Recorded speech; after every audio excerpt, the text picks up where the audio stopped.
And joining us for more on scams here on the Sun Coast and ways you can protect yourself is Sergeant Steve Levitt. He oversees the Crimes Prevention Unit for the Sarasota County Sheriff's Office. Brian Oglesby, the Director of Public Relations and Outreach for the Better Business Bureau serving West Florida, and Jerry Zivick, a Veterans Benefits Watchdog. Gentlemen, thank you very much for joining us. And this is the season where we really have to be concerned as we are going into the holiday season. And people want to be charitable, and there are people out there who want to take advantage of people who want to be charitable. Is it, and I would imagine these kinds of scams are popping up all the time, but is there anything that any of you gentlemen see that is really kind of the scam of the season? Currently, we're seeing with the IRS, there's a new scam out that they're actually emailing our citizens, attaching a form, and it's saying that the numbers don't match up, meaning that the numbers that you gave on your last tax return don't match up with their system in Washington. So they're asking you to verify your expenses and the income that you've put down on your tax forms. So what they're doing is having you fill out all of the information, a lot of your Social Security numbers, a lot of your information that can be used unscrupulously to use your information to. I would imagine the biggest note there is that the IRS never contacts you by email, do they? Correct. If there's any questions that you have via email or anything, call your local IRS office or call Washington. You know, the IRS, sticking on that subject just for a moment, they have been the center of some of these scams over the last couple of years. People were stealing, victims' identities and then filing fraudulent tax returns for them, and that's a mess that, took a lot of time and people to clean up. And Sergeant, I would imagine that the difficulty in this case is that you're dealing with local folks, but a federal jurisdiction. And so a lot of different agencies have to cooperate with each other. That is correct. What we have done is we've partnered with a lot of our federal counterparts to, once we identify that a scam is going on, our detectives are able to work hand in hand with the federal counterparts to try to identify who is causing these scams to go on and try to find them. And when you're talking about federal bureaucracies, there are a few larger than the Veterans Administration, Jerry, and we're going to talk more about this a little bit later. But are there a lot of scams out there at the moment that are specifically targeting veterans or people who want to give to veteran-type causes? I think there's a lot of scams with respect to veteran charities. Come help this veteran, come help that veteran, and you have to be exceptionally careful about looking into who's asking for this money. I mean, we pulled into actually to a rest stop on a trip, and there were all these veterans hats and veterans t-shirts, help this veterans group. Well, a way to prevent that is you can prevent being taken advantage of. Just get their information, go home, and check out if it's legitimate. But what should you be checking out? Well, you have to call up, see if there's a valid website. You have to go and see if they're actually registered as a charity. You have to ask if they have actual information that depicts how much money they spend for charitable works versus overhead, like salaries and cars. That's a key point for any charitable organization. And there are a lot of great organizations doing work out there, but there are also organizations where their overhead, how much they pay for administrative services and salaries, it far exceeds the amount of money that they're actually giving to do good. It's a terrible situation. We've had it happen recently here in Sarasota, where I don't want to name names, but where this big charity that was supposedly helping out basically was going towards salaries. There's a group called Charity Navigator. You can look into Charity Navigator to see if the charity's been rated. You can ask for certified financial statements to see if they have those that have been done by a legitimate certified public accounting company to see if it's legit. I mean, it's a situation where you can't be too careful, and we all want to do good. We all want to help out and do nice things. So we just have to take that extra step to make sure our hard-earned money actually does go for good. All right, we are just dipping into this contract right now. More with our roundtable in just a moment, but when we come back, we'll have the latest check on your forecast. Stay with us. Welcome back. If you're just joining us, we are discussing scams and ways to protect ourselves. Our guests tonight include Sergeant Steve Levitt, who oversees the Crimes Prevention Unit for the Sarasota County Sheriff's Office, Brian Oglesby, Director of Public Relations and Outreach for the Better Business Bureau serving West Florida, and Jerry Zivick, a Veterans Benefits Watchdog. Gentlemen, thanks again for being here. And Brian, let me start with you because, boy, we're entering the season with, Cyber Monday, Black Friday, Giving Tuesday, all this stuff. And, people are running to stores in anticipation of getting that great deal. But what should they be aware of? Well, the key message here is scams are going to be out there, and they're out there every day. So what consumers need to do is stop for a minute, think about what they're doing, and just make sure they're making right decisions. When it comes to the internet, making sure they're on correct websites. Scammers are using technology nowadays. They're mimicking other websites. They're faking logos of major brands. So just make sure you know who you're doing it. And banks, government agencies. So consumers need to know who they're doing business with, check them out, do their research, and just stop for a minute and think about it. But you know what? We're all so busy. Many people just don't have the time. And when it comes to email messages or text messages or even phone calls at home, we have, even at our home, we've gotten emails from Chase Bank, where we don't have accounts. Mm-hmm. We've gotten phone calls from the IRS talking about, the trouble we're in, and my wife has gotten spooked by that. I'm sure a lot of people are out there. So I would imagine there are a lot of do's and don'ts when you get this kind of communication. Yeah, so you're going to have your red flags as well. If anyone's ever pressuring you into giving up information, if they're quick to have you give it up, if you're receiving an email and it's asking you to click on a link and it doesn't look right, those are going to be signs that you shouldn't do that. Usually you want to hover over that link, see where it's going. Just take a second. Think about what's happening to you and think it through before you give up that information. I still know people who are reluctant to buy anything online, and the security of that. We hear so many horror stories about some of the major retailers and the fraud that goes on there. This is a generalization, but is online shopping safe? Are there things that you should take precautions about? Online shopping is safe. The key is knowing what websites to visit. The key element, especially when you're purchasing online, is look for that S at the end of HTTP. When you have HTTPS, that means you're shopping on a secure site.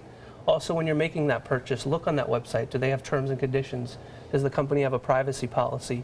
Look for third-party seals of approval that shows the company's been vetted and verified by organizations like the Better Business Bureau. But the problem with that is, and I don't disagree with any of it, the problem with that is when you agree to all of the terms and conditions of these websites, basically what these websites are then doing are data mining.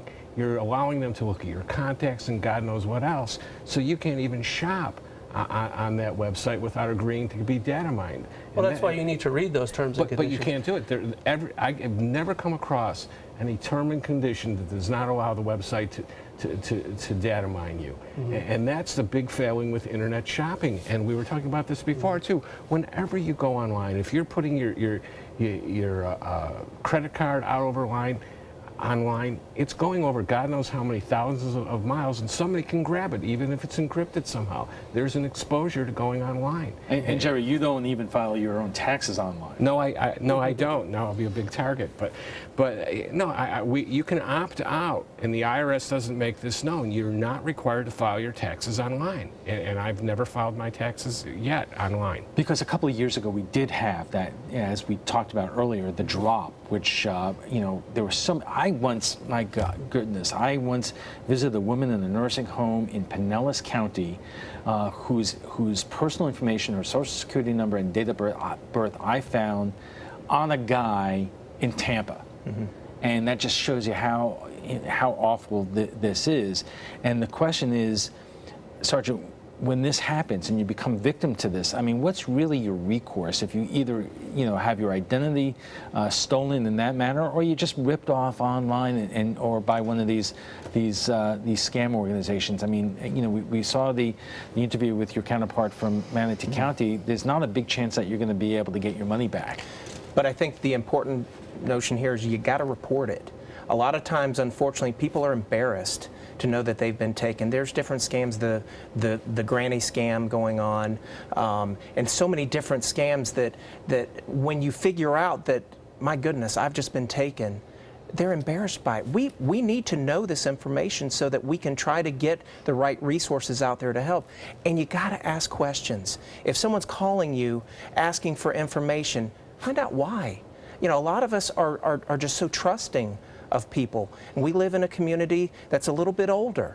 And, you know, people need to question why they need to give their information over the telephone. It should never happen.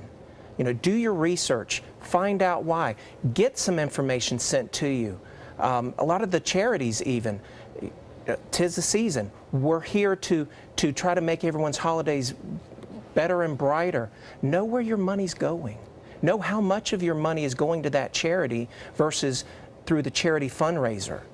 You can go direct to some of these charities and donate your money direct to them, where all of it goes straight to them. Is there a problem that when it comes to charities and people, you know, basically wanting to raise money, whether it's for veterans or children or this or that, that you know, this state in particular may not have the strongest charity overseer? You know, there are many states that have very, very aggressive you know, departments that oversee this, and in my experience, Florida is not one of them.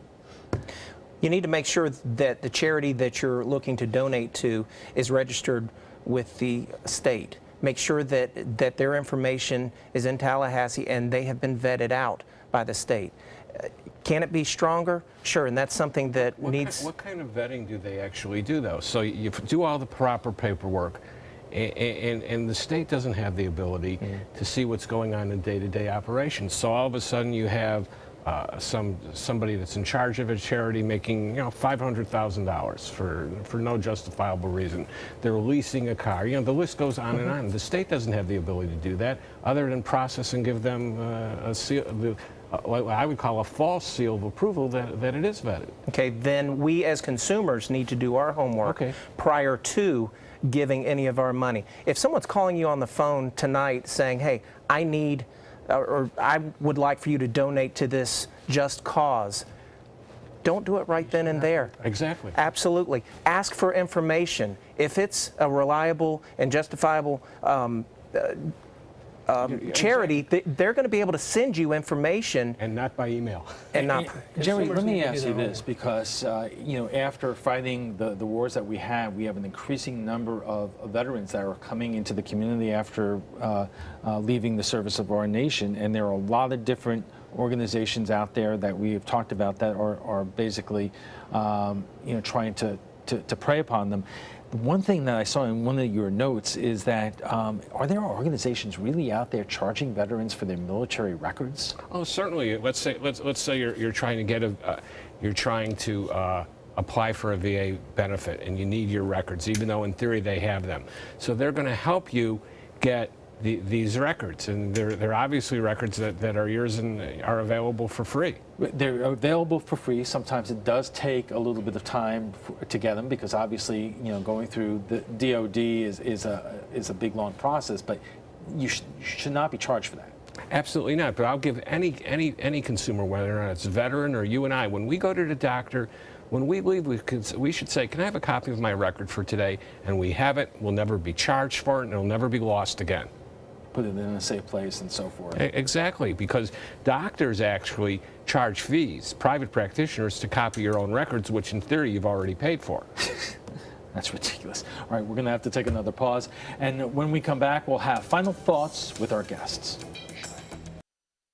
Welcome back. It can be difficult to tell when someone is trying to scam you. Tonight, we're trying to help you tell the difference, and our guests join us right now for final thoughts. And let's start with what question did I not ask that you really think that people should know about? Sergeant, I'll start with you. One thing in dealing with scams is a lot of these folks are asking for you to pay a fine or you failed to pay a bill, but yet they're requiring you to go get a specific type of gift card. That should be your first clue that something's not right. If it's a reputable company, they're not going to ask you to go get a gift card and pay the fine or the fee with that card. Very difficult for us, not impossible for us to track the use of a gift card.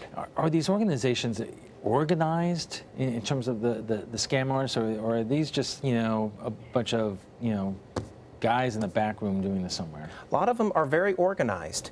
Hence, they're asking you to go get this information from a gift card. They're then using that information and going out and spending your hard-earned money on whatever they want.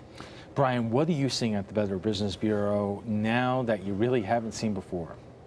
Well, the biggest thing that we're seeing, number one is IRS, number two is tech support scams. But coming in the holiday season, a lot of people are going to be out looking for temporary jobs. So we see a lot of fake job postings online. And the same concept, if these scam artists are asking you to send money through non-normal means, green dot money card, wire transfer money to obtain a job, that's a big red flag. You should never have to pay money to get a job. And the key here is that everyone out there can be susceptible to a scam.